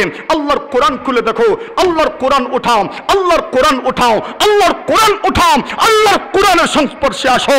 সব ধরনের অনৈতিকতা, অরাজকতা, সব ধরনের নীতিহীনতা, সব ধরনের দুর্নীতি, সব ধরনের শোষণ, সব ধরনের অপসংস্কৃতি, সব ধরনের প্রতিহিংসার রাজনীতি গোল্লায় যাবে। আল্লাহর কোরআনকে সামনে রাখো। ঠিক না বে ঠিক? মুহতারাম হাজিরিনে কেরাম, মুহাম্মদুর রাসূল সাল্লাল্লাহু আলাইহি ওয়াসাল্লাম এই মানুষগুলোর পিছনেই তো কাজ করেছেন। যেই মানুষগুলোকে ইতিপূর্বে বলা হয়েছে জাহিল, যেই মানুষগুলোকে ইতিপূর্বে বলা হয়েছে মূর্খ, যেই মানুষগুলোকে ইতিপূর্বে বলা হয়েছে অজ্ঞ, এদের পিছনেই মুহাম্মদুর রাসূলুল্লাহ সাল্লাল্লাহু আলাইহি ওয়াসাল্লাম কাজ করেছেন। মুহাম্মদুর রাসূল যখন এদের পিছনে কাজ করলেন, তখন এই যুগটা কি হইল? সোনার যুগে রূপান্তরিত হইল। যেই সাহাবায়ে কেরামের পিছনে কাজ করলেন, ওই সাহাবায়ে কেরাম যারা আগে ছিলেন জাহিল, ওই সাহাবায়ে কেরাম কিসে রূপান্তরিত হইলেন? সোনার মানুষে রূপান্তরিত হইলেন, গোল্ডেন ম্যানে রূপান্তরিত হইলেন। মুহাম্মদুর রাসূল সাল্লাল্লাহু আলাইহি ওয়াসাল্লাম যুগকে পরিবর্তন করলেন আল্লাহর কোরআনের মাধ্যমে, মানুষকে পরিবর্তন করলেন আল্লাহর কোরআনের মাধ্যমে। একটা মানুষের চারিত্রিক উৎকর্ষতা নিয়ে আসলেন আল্লাহর কোরআনের মাধ্যমে। একদল জামাতের, একদল মানুষের চারিত্রিক উৎকর্ষতা যত ধরনের গুণ হইতে পারে, সব গুণ আল্লাহর রাসূল এদের মধ্যে ফিট করে দিয়েছেন। একমাত্র হাতিয়ার ছিল আল্লাহ পরওয়ারদিগারে আলমের কোরআনে কারীম। জোরে বলেন সুবহানাল্লাহ। সুতরাং এই কোরআনের তিলাওয়াত শুনলে মানুষের মন জোড়ায়। কেন? এই কোরআন পেরেছে ওই যুগের জাহিলিয়াতকে দূর করতে। সুতরাং এই যুগের কোরআন যদি মানুষ তিলাওয়াত করে, এখনো মানুষের হৃদয়ে আঘাত করে, এখনো মানুষের হৃদয়ে প্রভাব বিস্তার করে, এখনো মানুষের হৃদয়টা শীতল হয়ে যায়, এখনো মানুষের হৃদয়টা ঠান্ডা হয়ে যায়। কেন? কিসের বরকতে? আল্লাহ পরওয়ারদিগারে আলমের কোরআনে কারীমের বরকতে। মুহতারাম হাজিরিনে কেরাম, মহানবী মুহাম্মদুর রাসূলুল্লাহ সাল্লাল্লাহু আলাইহি ওয়াসাল্লাম এজন্যই আমাদেরকে নির্দেশ করেছেন, ও উম্মত, তোমরা আল্লাহর কোরআন বেশি বেশি করে তিলাওয়াত করো। কেন? আল মাহিরু বিল কোরআনি মাস সাফারাতিল কিরামিল বারারাম ওয়াল্লাযী ইয়াকরাউল কোরআনা ওয়া ইয়াতাতাউ ফীহি ফালাহু আজরান, আজরুল কিরাআতি ওয়া আজরুল মাশাক্কাম। নবী করিম সাল্লাল্লাহু আলাইহি ওয়াসাল্লাম বলেন, ইসাবির আল মাহিরু বিল কোরআন, যারা সুন্দর করে কোরআন তিলাওয়াত করতে পারে। কোরআন তিলাওয়াতকারী দুই ভাগে বিভক্ত। একদল মানুষ এমন ভাবে কোরআন তিলাওয়াত করে, এত সুন্দর করে কোরআন তিলাওয়াত করি মধ্যখানে আটকে যায় না, একটা শব্দের পরে আরেকটা শব্দ আসতে থাকে, ধারাবাহিক একটা শব্দের পরে আরেকটা শব্দ আসে। আল্লাহর কোরআন যখন তিলাওয়াত করেন, শুধু শুনতেই মনে চায়, শুধু শুনতেই মনে চায়। একটা শব্দের পরে আরেকটা শব্দ চলে আসে, একটা আয়াতের পরে আরেকটা আয়াত চলে আসে, মধ্যখানে থামে না, মধ্যখানে ওয়াকফা করে না, মধ্যখানে থামতে হয় না, আউ শব্দ বলতে হয় না, বেড়াও লাগে না, তার অসুবিধাও হয় না। নবী করিম সাল্লাল্লাহু আলাইহি ওয়াসাল্লাম বলেন, এত সুন্দর করে যদি তুমি আল্লাহর কোরআন তেলাওয়াত করতে পারো, শুনো সুসংবাদ শুনে যাও, আল মাহিরু বিল কোরআন মা'আস সাফারাতিল কিরামিল বারারাম। তুমি যদি সুন্দর করে কোরআন তেলাওয়াত করতে পারো, ধারাবাহিক যদি কোরআন তেলাওয়াত করতে পারো, একটা শব্দের পরে আরেকটা শব্দ তোমার অটোমেটিক চলে আসে, মধ্যখানে তুমি আটকে যাও না। শোনো রে শোনো, মহানবী সাল্লাল্লাহু আলাইহি ওয়াসাল্লাম বলেন, এমন ভাবে যদি কোরআন তিলাওয়াত করতে পারো, আল্লাহ পরওয়ারদিগারে আলম তোমার মর্যাদা কেমন দিবেন। নবী আলাইহিস সালাতু ওয়াসসালাম বলেন, আল্লাহর ফেরেশতাগণ যারা কোরআন দুনিয়াতে নিয়ে এসেছেন, ওই ফেরেশতাদের মতো আল্লাহ পরওয়ারদিগারে আলম এমন কোরআন তিলাওয়াতকারীর মর্যাদা বাড়ায়া দিবেন। এইভাবে যদি তিলাওয়াত করতে পারো। দ্বিতীয় প্রকার মানুষ আমরা কিছু এমন আছে এই দুনিয়াতে যারা আল্লাহর কোরআনকে এত ধারাবাহিক তিলাওয়াত করতে পারে না। ওয়াল্লাযী ইয়াকরাউল কোরআনা ওয়া ইয়াতাতাউ ফীহি ফালাহু আজরান, আজরুল কিরাআতি ওয়া আজরুল মাশাক্কাম। নবী করিম সাল্লাল্লাহু আলাইহি ওয়াসাল্লাম বলেন, যেই মানুষটা আল্লাহর কোরআন তিলাওয়াত করে কিন্তু তিলাওয়াত করতে গিয়ে মধ্যখানে আটকে যায়, একটা শব্দের পরে আরেকটা শব্দ আসে না, একটা শব্দের পরে আরেকটা শব্দ আসে না, মধ্যখানে আটকে যায়, একটা শব্দের পরে যদি আরেকটা শব্দ আনতে চান, মধ্যখানে আউ বলতে হয়, এমন ভাবে তিলাওয়াত করেন। নবী করিম সাল্লাল্লাহু আলাইহি ওয়াসাল্লাম বলেন, ওয়াল্লাযী ইয়াকরাউল কুরআন ওয়া ইয়াতাতাউ ফীহি ফালাহু আজরান। তুমি যদি এমন ভাবে তিলাওয়াত করো, তুমি মধ্যখানে আটকে যাও, একটা শব্দের পরে তোমার আরেকটা শব্দ আসে না, একটা শব্দের পরে তুমি আরেকটা শব্দ তাড়াতাড়ি নিয়ে আসতে পারো না, তুমি কষ্ট করে তিলাওয়াত করেছো। মায়ান নবী মুহাম্মদুর রাসূলুল্লাহ সাল্লাল্লাহু আলাইহি ওয়াসাল্লাম বলেন, তোমার আমলনামায় আল্লাহ পাক 1002টা সওয়াব দান করে দিবেন। এক নম্বর সওয়াব হইল আজরুল কিরাআতি ওয়া আজরুল মাশাক্কাম, তিলাওয়াতের সওয়াব আল্লাহ পাক দান করবেন।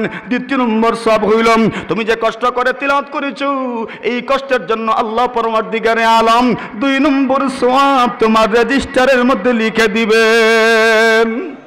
এই দুই ধরনের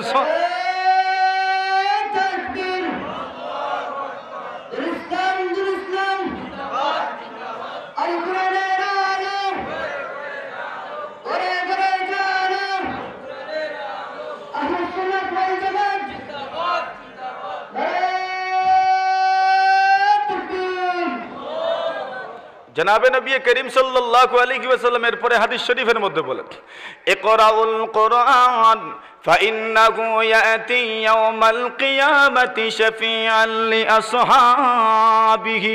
নবী করিম সাল্লাল্লাহু আলাইহি ওয়াসাল্লাম বলেন, হে উম্মত তোমরা কোরআন তিলাওয়াত করো, হে উম্মত তোমরা কোরআন তিলাওয়াত করো, হে উম্মত তোমরা কোরআন তিলাওয়াত করো। ইকরাউল কুরআন ফাইন্নাহু ইয়াতি ইয়াউমাল কিয়ামাতি শাফিআন লিআসহাবিহি। হে উম্মত তুমি যদি আল্লাহর কোরআন তেলাওয়াত করতে পারো, আল্লাহর কোরআন যখন তুমি তেলাওয়াত করবে তোমার জবান দিয়ে, তোমার মুখ থেকে যখন আল্লাহর কোরআনের তেলাওয়াত বের হয়ে আসবে, নবী আলাইহিস সালাতু ওয়াস সালাম বলেন, ভালো করে তেলাওয়াত করো, ভালো করে তেলাওয়াত করো, ভালো করে তেলাওয়াত করো। ফাইন্নাহু ইয়াতি ইয়াউমাল কিয়ামাতি শাফিআন লিআসহাবিহি। যারা কোরআন তেলাওয়াত করবে, যারা কোরআন তেলাওয়াত করবে, যারা কোরআন তেলাওয়াত করবে, কিয়ামতের কঠিন ময়দানে তোমার জন্য আল্লাহর কোরআন, তোমার জন্য আল্লাহ পরওয়ারদিগারে আলমের আদালতের সামনে গিয়ে বলবে, আল্লাহ মেহেরবানি করেন, মেহেরবানি করেন, মেহেরবানি করেন আল্লাহ। মুহাম্মদ রাসূলুল্লাহ সাল্লাল্লাহু আলাইহি ওয়াসাল্লাম হাদিস শরীফের মধ্যে বলেন, কিয়ামতের কঠিন ময়দানে আল্লাহ পরওয়ারদিগারে আলম মানুষগুলোকে লাইনে দাঁড় করাবেন। ওই মানুষগুলো যখন লাইনে দাঁড় হবে, ওই সময় আল্লাহ পরওয়ারদিগারে আলমের ফেরেশতা বলবেন, আল্লাহ এই জায়গায় আপনি লাইনের মধ্যে দেখেছেন এই মানুষগুলোর কিছু কিছু আমল আছে, এই মানুষগুলোর কিছু কিছু কোরআন তেলাওয়াত আছে। নবী করিম সাল্লাল্লাহু আলাইহি ওয়াসাল্লাম বলেন, ও উম্মত তুমি একটু চিন্তা করে দেখো, কিয়ামতের কঠিন ময়দানে যখন মানুষগুলো লাইনে দাঁড়াবে, ওই সময় আল্লাহর ফেরেশতাগণ বলবেন, ওগো আল্লাহ আপনার এই বান্দাগুলো কোরআনের জন্য বড় কষ্ট করেছে, কোরআনের জন্য বড় কষ্ট করেছে, কোরআনের জন্য বড় কষ্ট করেছে, কোরআনের জন্য বড় কষ্ট করেছে, কোরআনের মাহফিলের আয়োজন করেছে, কোরআনের হিফজখানার আয়োজন করেছে, কোরআনের শিক্ষার জন্য দান খয়রাত করেছে। নবী করিম সাল্লাল্লাহু আলাইহি ওয়াসাল্লাম বলবেন, হে ফেরেশতা আল্লাহ পাক রব্বুল আলামিন বলে, ফেরেশতারা যাও, আমি আল্লাহ পরওয়ারদিগারে আলম আজকে তাদের ফয়সালা আমার হাতে নিলাম না, আমি আজকের দিনে আমার এই বান্দাদের আমার বান্দাদের ফয়সালা আমি আল্লাহ আমার কোরআনের হাতে দান করে দিলাম। নবী আলাইহিস সালাতু ওয়াস সালাম বলেন, কোরআন রে তুমি ফয়সালা করো, তুমি ফয়সালা করো, তুমি ফয়সালা করো, তুমি ফয়সালা করো। এই জন্য নবী করিম সাল্লাল্লাহু আলাইহি ওয়াসাল্লাম বলেন, কোরআন কেমন কিতাব, কোরআন এমন একটা কিতাব। আলী রাদিয়াল্লাহু তাআলা বলেন, নবী আলাইহিস সালাতু ওয়াস সালাম বলেন, সাতাকুনু ফিতনা, এই দুনিয়ার মধ্যে এমন ফিতনা হবে। আলী ইবনে আবি তালিব বলেন, মাল মাখরাজু মিনহা ইয়া রাসূলুল্লাহ, ওগো নবীজি এই ফিতনা থেকে বাঁচার ব্যবস্থাটা কি আপনি মেহেরবানি করে বলে দিন। নবী করিম সাল্লাল্লাহু আলাইহি ওয়াসাল্লাম বলেন, কিতাব আল্লাহ, আল্লাহর কিতাব কি তুমি আঁকড়ে ধরো, ফিহি নাবাউ মান ক্বাবলাকুম ওয়া খাবারু মা বা'দাকুম ওয়া হুকমু মা বাইনাকুম ওয়া হুয়াল ফাসলু লাইসা বিল হাজলি মান তারাকাহু মিন জাব্বারিন কাসামাহুল্লাহ ওয়া মান ইবতাগাল হুদা ফি গায়রিহি আদাল্লাহুল্লাহ ওয়া হুয়া হাবলুল্লাহিল মাতিন ওয়া হুয়া যিকরুল হাকীম ওয়া হুয়া সিরাতুল মুস্তাকিম লা তাযীগু বিহিল আহওয়াম ওয়া লা তালতাবিসু মিনহুল আলসিনাম ওয়া লা ইয়াশবাউ মিনহুল উলামা ওয়া লা ইয়াখলুকু আন কাসরাতির রাদ্দি ওয়া হুয়া আল্লাযী লাম তানতাহিল জিন্নু ইয সামিআতু হাত্তা ক্বালু ইন্না সামি'না কুরআনান আজাবা ইয়াহদি ইলা রুশদি ফাআমান্না বিহি লান নুশরিকা বিরাব্বিনা আহাদা মান আমিলা বিহি উজির ওয়া মান হাকামা বিহি আদাল ওয়া মান দাআ ইলাইহি হুদিয়া ইলা সিরাতিম মুস্তাকিম। নবী করিম সাল্লাল্লাহু আলাইহি ওয়াসাল্লাম হাদিস শরীফের মধ্যে কোরআনে কারীমের 15টা গুণ বর্ণনা করেছেন। তিরমিজি শরীফের riwayat, নবী আলাইহিস সালাতু ওয়াসাল্লাম বর্ণনা করতে গিয়ে একটা গুণ বর্ণনা করেন, ওয়া হুয়াল ফাসল, এটা হচ্ছে ফয়সালা দান করি। কিয়ামতের কঠিন ময়দানে আল্লাহ বলবেন, হে কুরআন আমি আজকের দিনে ওই বান্দাদের ফয়সালা আমার হাতে উঠায় নিলাম না, তোমার হাতেই ফয়সালা দিয়ে দিলাম। কোরআন বলবে, আল্লাহ এই মানুষগুলো দুনিয়ার মধ্যে আমাকে তিলাওয়াত করেছেন, এই মানুষগুলো তিলাওয়াত করতে সহযোগিতা করেছেন, এই মানুষগুলো কোরআনের সংরক্ষণে সহযোগিতা করেছেন, এই মানুষগুলো কোরআনের হাফিজ তৈরি করতে সহযোগিতা করেছেন। আমি আজকে কিয়ামতের কঠিন ময়দানে আপনার আদালতে লড়তে আসলাম, মেহেরবানি করো গো আল্লাহ, আর আপনি এই মানুষগুলোকে আপনার জান্নাতের বাসিন্দা বানায়া দাও। আল্লাহ পরওয়ারদিগারে আলম বলবেন, এরা তো গুনাহগার রে, এরা তো গুনাহগার, এদেরকে কেমনে দিব?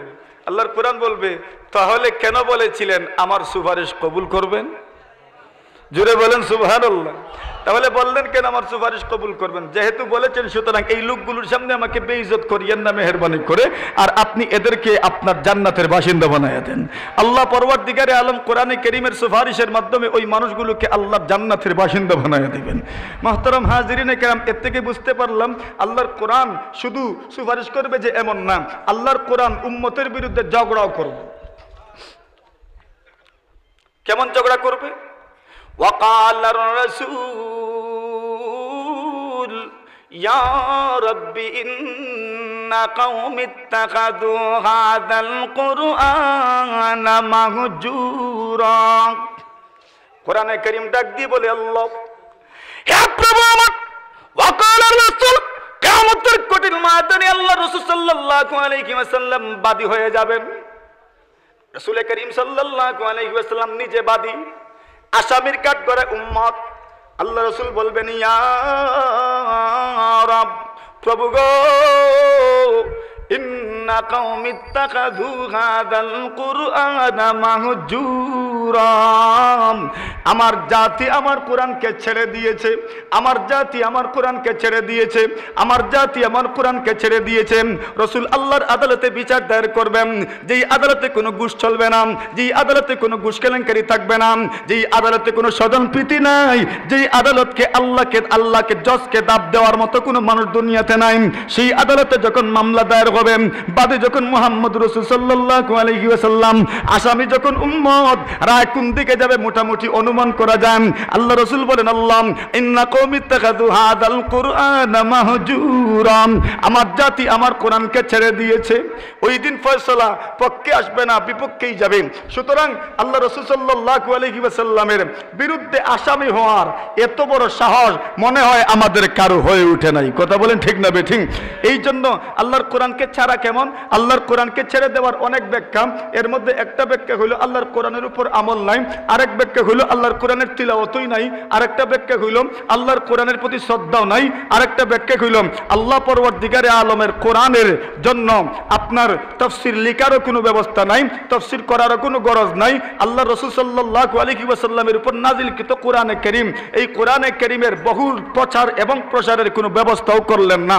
এমন প্রেক্ষাপটে এমন মানুষের বিরুদ্ধে আল্লাহ রাসূল সাল্লাল্লাহু আলাইহি ওয়াসাল্লাম কিয়ামতের কঠিন ময়দানে আল্লাহর আদালতে, যেটা সুপ্রিম কোর্ট, এর উপর আর কোনো কোর্টও নাই, ঠিক না বেঠিক? এই আদালতে মামলা দায়ের করবেন, বলে মামলা রায় যাই হোক না কেন আপিল করে দিব, আপিলের আর কোনো সুযোগ নাই, এটাই সুপ্রিম কোর্ট। এটাই কোন কোর্ট? সুপ্রিম। এরপরে আর কোনো কোর্টই নাই। মুহতারাম হাজিরিনে কেরাম, সুতরাং এখানে আসামি হওয়ার ইচ্ছা আসেনি? আসামি হওয়ার ইচ্ছা আসেনি? বাঁচতাম নি, নাম কাটাইতাম নি? হ্যাঁ, আরে নাম কাটাইতাম তো। আল্লাহর আদালতে যদি উঠে যায়, নামটা যদি উঠে যায় আসামি হিসাবে, রসুল বাদী হইয়া যদি বিবাদী আসামির যদি কাট করে দাঁড় করে দেন, তাহলে কিন্তু বাঁচার কোনো ব্যবস্থা থাকবে না। এই জন্য আগ থেকেই পথ দেখতে হবে। এখন আমরা যারা তিলাওয়াত করতে পারি না, এদের জন্য ব্যবস্থা কি? জনাবে নবী করিম সাল্লাল্লাহু আলাইহি ওয়াসাল্লাম বলেছেন, তিলাওয়াত শিখেন। মানুষ ইংরেজি ভাষা শিখে, মানুষ কোরিয়ান ভাষা শিখে, চীনা ভাষা শিখে, আরো কত জাতের ভাষা শিখে না? হ্যাঁ, কোর্স আছে না নাই? এমন ভাষাও মানুষে শিখে যেই ভাষাগুলো ফাত্তর ফটোর ভিতরে ফট ছিল নি, ফট কিতা, ফট কিতা, ফট ছিল না। চাউল জামা এটাকে কি বলে? পট বলে। অথবা বলেন আপনার পিতলের গ্লাস, অথবা আপনার গ্লাস, এই গ্লাসের ভিতরে পাথর ঢুকাইলে, লাড়া দিলে কিরকম ডাকে? জনজন ডাকে। এইরকম ভাষা মানুষ শিখে কি শিখে না? কত ভাষা এমন আছে না, তামিল ভাষা যদি শুনেন একবারে দাঁত মুজ্জা আছে সবাই কিছু। দূরে যাওয়া লাগলো না, আপনার ইন্ডিয়ার তামিলের ভাষা, দেখানের ভাষা, তামিলের ভাষা, কেরালার ভাষা, এই ভাষাগুলো শুধু এখানেই না, বরং মুম্বাইয়ের ভাষা, মহারাষ্ট্রের ভাষা, রাজস্থানের ভাষা, ছত্তিশগড়ের ভাষা, এই ভাষাগুলো যদি শুনেন তাহলে দাঁত মজ্জা আছে সব ভেঙে যাবে। কিন্তু এগুলো তো মানুষ শিখে, আন্নে বান্নে রান্নে ঠান্নে, যারা বিদেশ থাকে এরা এগুলো চিনে মোটামুটি। কেরালাওয়ালাদের সাথে সম্পর্ক আছে, মারোয়ারিদের সাথে সম্পর্ক আছে। এই ভাষাগুলো শুনলেই ধাত ভাঙ্গার উপক্রম হয়। স্প্যানিশ ভাষা মানুষ শিখে, আরো কত ভাষা, ফ্রেঞ্চ শিখে, আরো কত জাতের ভাষা মানুষ শিখে, কিন্তু শিখে না আল্লাহর কোরআনের ভাষা, ঠিক না বেঠিক? অথচ সুযোগ বেশি না কম? অন্যান্য ভাষাগুলো শেখার জন্য সাইফুরসে যেতে হয়, ইজলে যেতে হয়, আরো কত কিছু করতে হয়, কত কোর্স করতে হয়, টাকা পয়সা দিয়েও এরপরেও শিখতে গেলে সার্টিফিকেট আনা লাগে। কিন্তু আল্লাহর কোরআনের ভাষা শেখার জন্য প্রত্যেক মাসে, রমজান মাসেও কেরাতের ব্যবস্থা হয় কিনা? কিন্তু এরপরেও কেউ আইতে রাজি না। সুতরাং এই জমানায় আল্লাহ শিখতে পারি নাই এই কথা বলে পার পাওয়ার কোনো সুযোগ নাই। কেন? শিখার ব্যবস্থা আছে। মোল্লা মৌলবী একটা টেকাও নেয় না, এর পরেও শিখে না। যদি বুঝতাম 500 টাকা দাবি করছেন, 1000 টাকা দাবি করছেন, আমার তো মনে হয় এখানে যারা শিক্ষক স্টাফ আছেন রমজান মাসে যদি অথবা রমজান মাস ছাড়াম অন্য কোনো সময় যদি ওনাদের কাছ থেকে কোরআন শিখার জন্য আসেন, আরবি ভাষা শিখার জন্য আসেন, একটা পয়সাও কেউ নিত না। আর যদি কেউ দাবি করে আমাকে বলেন, আমি দিয়ে দিব ইনশাল্লাহ, আপনার দেওয়া লাগবে না, কিন্তু এরপরে পাইবেন না মানুষ। কেন? বীজের ছাড়া ঔষধ বিতরণ করলে রোগীই মিলে না। বীজের ছাড়া ঔষধ বিতরণ করলে কি মিলে না? রোগীও মিলে। আর যদি কোনো মন্ত্রের নেয় তাহলে বাড়িতে নিয়ে ঔষধ ডয়ারের ভিতরে রেখে দিবে, সেবনই করতো না। কেন? বলবো মনে হয় ডাক্তার সাহেব এমনি দিছে, এগুলো মনে হয় রিয়েল ঔষধ না, কিন্তু টাকা নিছে না তো। এই ধারণা আমাদের মাথায় বিরাজ করে। মুহতারাম হাজিরিন কেরাম, এই জন্য আল্লাহর কোরআনের তিলাওয়াত শিকার ব্যবস্থা রাখবেন তো ইনশাল্লাহ, করবেন তো ইনশাল্লাহ, শরম থাকবে তো। হ্যাঁ, আরে বড় হয়ে গেলে না শরম থাকে বেশি? আল্লাহর কোরআন শিখতে কোনো শরম থাকবে? কোনো শরম থাকবে? থাকবে না তো, থাকবে না ইনশাল্লাহ, ইনশাল্লাহ থাকবে না তো। আল্লাহর কোরআনের তিলাওয়াত শিখব ইনশাল্লাহ, যে কোনো বয়সে পৌঁছে যাই আল্লাহর কোরআনের তিলাওয়াত শিখব, ঠিক আছে? ওয়াদা, ওয়াদা, ওয়াদা। আর যারা পারি তিলাওয়াত করব, যারা পারি সন্তানদেরকে তিলাওয়াত শিখাবো, হাফিজ বানানোর চেষ্টা করব ইনশাল্লাহ। পারবেন না? এখন যাদের সন্তানদেরকে বড় ডাক্তার বানাইবেন, ইঞ্জিনিয়ার বানাইবেন, ওনাদের বানানোর সুবিধা নাই। ডাক্তারেরও দরকার আছে, ইঞ্জিনিয়ারেরও দরকার আছে না নাই? আছে। কিন্তু একটা কথা বলেন, অনেক মানুষ ছাত্র কওমি মাদ্রাসায় দেয় না এই ডরে এর কোনো ভবিষ্যৎ নাই। কি নাই? মানে পড়ালেখা করে সরকারি কোনো চাকরি পাবে না, সরকারি কোনো চাকরি পাবে না। আচ্ছা বলেন, আপনাদের মোটামুটি তো এখানে শমশানগর যারা আছেন স্থায়ী অনেকেই আছেন, আবার অনেকে আছেন দূর থেকে বাসা বাড়ি বেঁধে এখানে আসছেন, এরকমই তো। সহজ কথা যেটা, আপনাদের প্রত্যেকের গ্রামের বাড়িতে মোটামুটি মানুষ 200 জন 300 জন এরকমই তো। এই 200-300 জনের মধ্যে সরকারি চাকরিজীবী কয়জন? হ্যাঁ, 1 জন, আধা জন, 2 জন, 3 জন, 2.5 জন, এরকমই তো।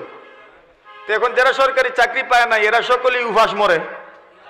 হ্যাঁ, এই কথাগুলো মানুষ বুঝে, কিন্তু মাদ্রাসায় যখন ছাত্র দেওয়ার বিষয় আসে ওই সময় মানুষ ধারণা করে যে ওই সময় এখানে দিতে চায় না। কেন? শয়তানে কুমন্ত্রণা দেয়, দিস না, সরকারি চাকরি পাবে না। এর মানে কত বিএ পাস আইএ পাস মানুষ রাস্তায় ঘোরাঘুরি করে কর্মসংস্থানের জন্য শুধু হা হা করছে, হা হা করছে, হা হা করছে। কওমি মাদ্রাসায় দেওয়ার পরে একজন মানুষ যদি কোনো মতে ফারিগ হয়ে যেতে পারে, আল্লাহ তাকে বেকার রাখে না, 3000 টাকারও একটা চাকরি না হয় ব্যবস্থা হইয়াছে। আর এই 3000-এ যে স্তরিওয়ালা পাঞ্জাবি পরিধান করে 50-60 হাজার টাকায় এরকম স্তরিওয়ালা পাঞ্জাবি দূরের কথা 60ও পরিধান করা যায় না। আরে কথা বলেন ঠিক না বেঠিক? পাঞ্জাবির স্তরি 15 টাকা, 10 টাকা, আর 60-এর স্তরি কত? 5 টাকা। পাঞ্জাবির স্তরি 10 টাকা। এই পাঞ্জাবি স্তরি দিতে 10-এ মানতো না, 15 লাগবে। জিগাই না আপনার লামা বাজার এখানে ওই রাস্তায়। কিন্তু এরপরেও স্ত্রী যারা মিলবেন পাইবেন না। কেন? বরকত কই থেকে আসে? আল্লাহ। এজন্য ভয় আছে। একটা সন্তানকে হাফিজ বানান না, যদি সন্তান না থাকে নাতিরে বানান, আর না হয় দোয়া করে দেন আল্লাহ খানদানে যেন হাফিজ তৈরি করে দেন। জোরে বলেন, আরো জোরে। খানদানে হাফিজ তৈরি হইতো চাইনি? কারা কারা চাইনি? আর তুলেন, আল্লাহ কবুল করেন, আমিন। আর যারা বিয়ে করছেন না এরা মনে মনে নিয়ত করেন আল্লাহ পাক ভালো একটা স্থির ব্যবস্থা দিত আর সন্তান অনেক দিত, আল্লাহ যেন সন্তান বেশি দিলে 1-2টা সন্তানকে হাফিজ আলিম বানাইমু। নিয়ত করতে পারবেন ইনশাআল্লাহ। আর যারা দাদা হয়ে গেছি এখন আর সন্তানের আশা নাই, আল্লাহ পাকের কাছে দোয়া করেন আল্লাহ পাক যেন নাতি পত্নীদের মধ্যে হাফিজ তৈরি করে দেন, আমিন। এখন হাফিজ তৈরি করবেন, এই মাদ্রাসায় হিফজখানা আছে না নাই? আসেনি হিফজখানা? কোরআনে কারীমের মধ্যে আয়াত সংখ্যা কত? 6666। একমত নি সবাই? যারা দাঁড়ানো আপনার মতে মতে কিতা কত আয়াত? মাথুন্নাত 6666। সূরা কয়টা? 114টা। কোরআনে কারীমের আয়াত আপনারা যেটা বলছেন ৬৬৬৬টা, এটাও ঠিক আছে, কিন্তু আমাদের কাছে যে কোরআনে কারীম আছে, এই কোরআনে কারীমের প্রত্যেক সূরার শুরুতে আয়াত সংখ্যাও লেখা আছে। এই আয়াতগুলো যোগ করলে ৬৬৬৬ আয়াত হয় না। এই আয়াতগুলো যোগ করলে ৬২৩৭ আয়াত হয়। কত হয়? একটা দায়িত্ব দিলাম, বাড়িতে গিয়ে একটু পরীক্ষা করে দেখবেন। আল্লাহ পাককে বলতে পারবেন আল্লাহ আপনার আয়াত গুনছি? পারবেন না? আরে আল্লাহ পাক তো বাহানা তালাশ করবেন, বলবেন আল্লাহ আপনার আয়াত গুনছি আমি। আল্লাহ বলবেন আচ্ছা তুই আয়াত গুনছ তো কি তুইছি? কই বললো আপনার আয়াত গুনছি তো আমার বেহেশতে দিবেন না, আমাকে দুজকে দিবেন? বলার সুযোগ আছে না নাই? আল্লাহ পাক যদি রহমতের মুডে থাকেন আর যদি এই কথাটা বলতে পারেন খুব গুছাই আল্লাহ আপনার কোরআনের আয়াত গুনছি আমি বাড়িতে গিয়া, আল্লাহ পাক বলতে পারেন যা যা যা জান্নাতে চলে যা।